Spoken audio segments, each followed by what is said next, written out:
Hello students, I am Nilanjana Sanyal. Welcome you all to my channel NS Online Math Classes.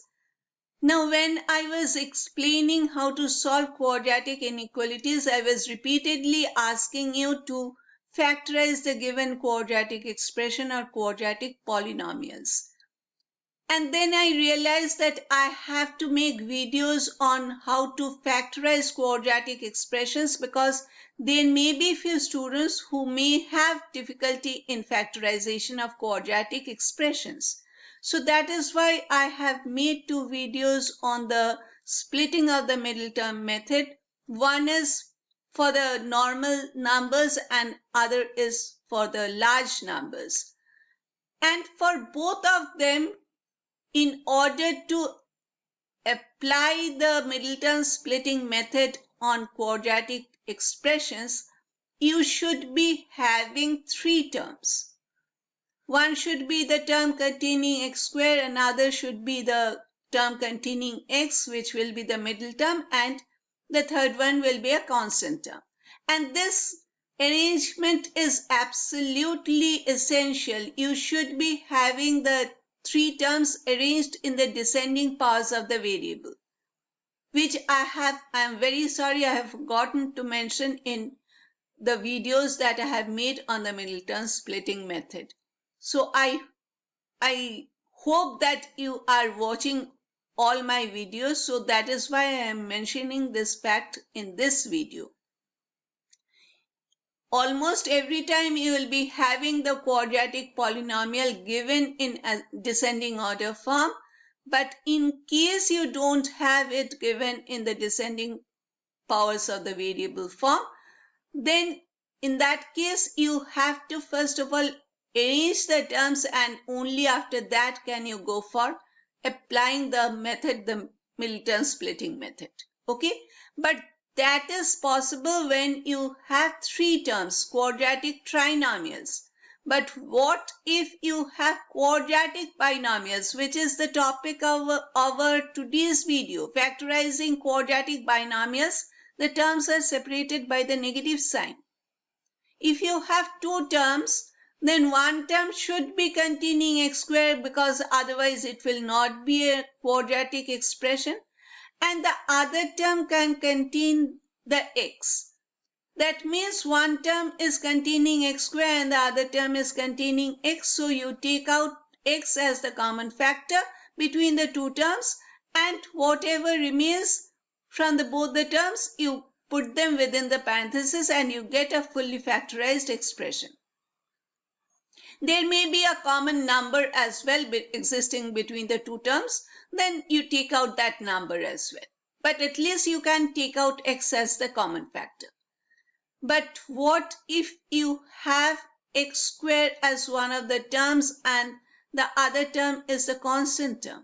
Of course, in this case also you can have a common factor, that is a common number, but in case you have only x squared, the coefficient of x squared is equal to 1, and you are having a constant term, then how do you factorize? And they are separated by this minus sign. You can factorize if they are connected by plus sign also, but in that case we have to go to the complex number domain, which I do not want to go at this moment because I have not explained anything about complex numbers, so I cannot expect my students to know about complex numbers. When I'll be explaining the topic complex numbers, of course, at that time I'll be coming back to this factorization part, and at that time I'll be explaining how, if you have two terms to a quadratic expression containing two terms separated by a plus sign, how to factorize that quadratic binomial. But for now, we are assuming that they are all real numbers and we are having two terms. One is the term containing x squared and the other is the constant term, and they are connected by the negative sign. Okay. So without any further delay, let us start with our today's session. Let us first of all look at the example given this is the expression that has been asked to factorize. They have asked us to factorize this expression 4x squared minus 3. Now coming to the rules part. The rules part, the first rule is write each term as a squared term. So we have to write both these terms as squared terms. 4x squared is, we can understand, 2x whole square. It is a square term. But what about 3?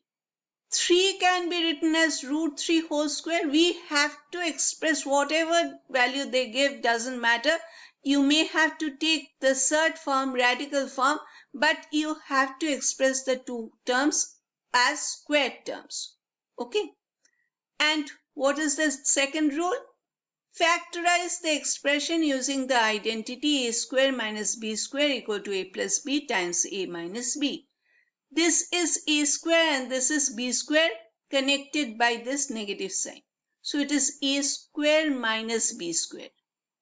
Whatever is within the parenthesis is a. The first one is a and the second one is b. Don't take the squares because it is a square and b square. Whatever number is getting squared or whatever expression is getting squared, you take that number or that expression. Okay? So the first one will be a and the second one will be b. Therefore, the factorized form will be 2x in place of a plus b, root 3 in place of b. Similarly, 2x in place of a and root 3 in place of b. So it is 2x plus root 3 times 2x minus root 3. Okay, this is how you factorize a quadratic binomial, which contains a x squared term and one constant term, and they are connected by this negative sign. Okay, so students, this brings us to the end of this session. Please like, share and subscribe if you find this video helpful. Thank you for watching this video till the end. We meet again very soon. Till then, bye.